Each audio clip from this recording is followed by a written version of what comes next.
युधिष्ठिर बोले, हे भगवान, आश्विन शुक्ल पक्ष की एकादशी का क्या नाम है, सो कृपा करके कहो। श्री कृष्ण बोले, हे राजेंद्र, इस एकादशी का महात्म्य मैं तुमसे कहता हूँ, उसे सुनो। यह पापों को दूर करने वाली श्रेष्ठ एकादशी पाशाकुशा नाम से प्रसिद्ध है। इसमें मनुष्य को पद्म नाम का पूजन करना चाहिए। इंद्रियों को वश में करके बहुत समय तक तपस्या करने से जो फल मिलता है वह फल गरुड़ ध्वज भगवान को नमस्कार करने से मिलता है।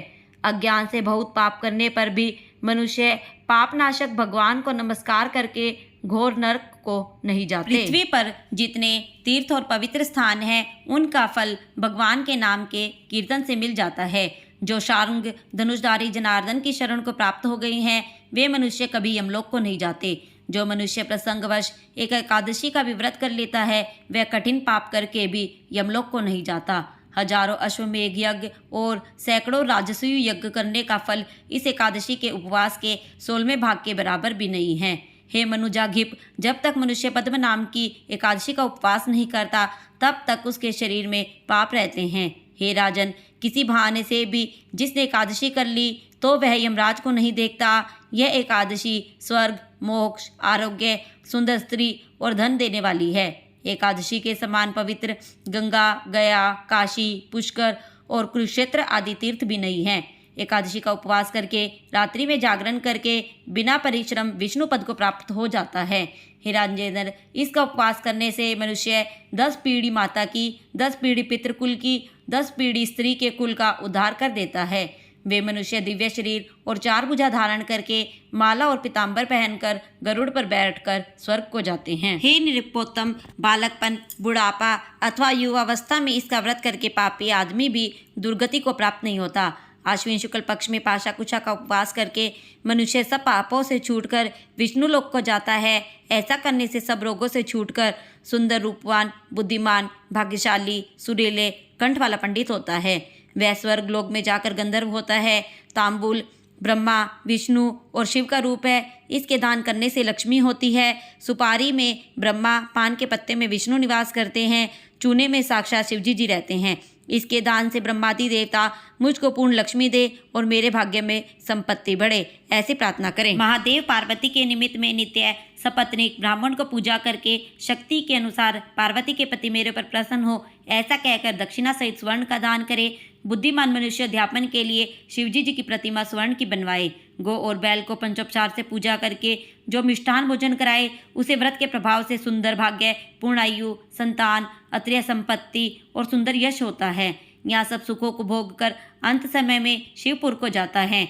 वहाँ बहुत समय तक निवास करके पूर्ण सुख भोगता है। शेष पुण्य से मनुष्य लोक में आकर राजा होता है। जो आलस्य रहित होकर चातुर्मास्य फल का दान करता है, उसके सब मनोरथ पूर्ण होते हैं और अक्षय संतान मिलती है। फलदान के प्रभाव से वह नंदन वन में आनंद करता है। पुष्पदान के नियम से जो स्वर्ण के पुष्प देता है, वह पूर्ण भाग्यशाली होकर गंधर्व पद को प्राप्त होता है। वासुदेव के शयन करने पर आलस्य को छोड़कर वामन जी के निमित्त दही, चामर और 6 रसों का स्वादिष्ट भोजन करावे और दान दे, किंतु एकादशी को भोजन न करावे। इसी तरह ग्रहण आदि में दान करे। यदि नित्य दान न कर सके तो महीने के 5 पर्वों में ही दान करना चाहिए। चतुर्दशी, अष्टमी, अमावस्या, पूर्णिमा, हर एक रविवार तथा शुक्रवार को दान करे। दोनों पक्ष की द्वादशी को अवश्य दान करना चाहिए।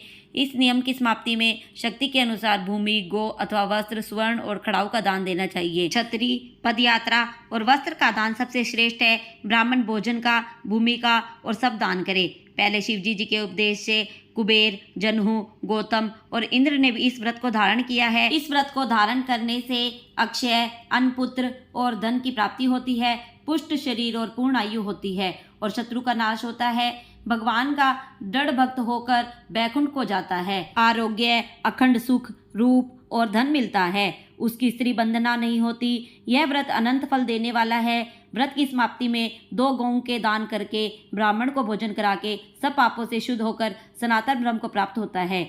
जो मनुष्य एक दिन का अंतर देकर उपवास करता है, उसको ब्रह्म सुवर्ण शैया, 8 दीपक और गो दान करना चाहिए। भगवान मेरे ऊपर प्रसन्न हो, ऐसा कहकर 2 बैल भी देने चाहिए। जो मनुष्य शाक, मूल, फल से निर्वाह करता है, वह व्रत की समाप्ति में गोदान करके बैकुंठ को प्राप्त होता है। जो दूध पीकर उपवास करे, उसे दूध की गौ का दान करना चाहिए। वह सनातन ब्रह्म लोक को प्राप्त होता है। जो दोनों ऋतुओं में केले के पत्ते पर भोजन करता है वह 2 वस्त्र और कांसे का पात्र दे। हिंसक, शराबी, बालघाती, झूठा, स्त्रीघाती और व्यभिचारी इस व्रत को करने से पापों से छूट जाते हैं। व्रत की समाप्ति में कांसे का बासन और गो विद्वान ब्राह्मण को देनी चाहिए। जो भूमि को लीप कर नारायण का स्मरण करता हुआ भोजन करता है उसे खेतों के लिए पृथ्वी का दान करना चाहिए। ऐसा करने से वह आरोग्य और पुत्रों से युक्त धर्मात्मा राजा होता है और अंत में विष्णु लोक को जाता है। जो बिना मांगे भोजन करने का नियम करता है उसे एक बैल, स्वर्ण, चंदन और षड्रस भोजन का दान करना चाहिए। इससे परम गति प्राप्त होती है। जो भगवान के शयन करने पर नक्त व्रत करता है और ब्राह्मण को भोजन कराता है वह शिवलोक के सुख भोगता है।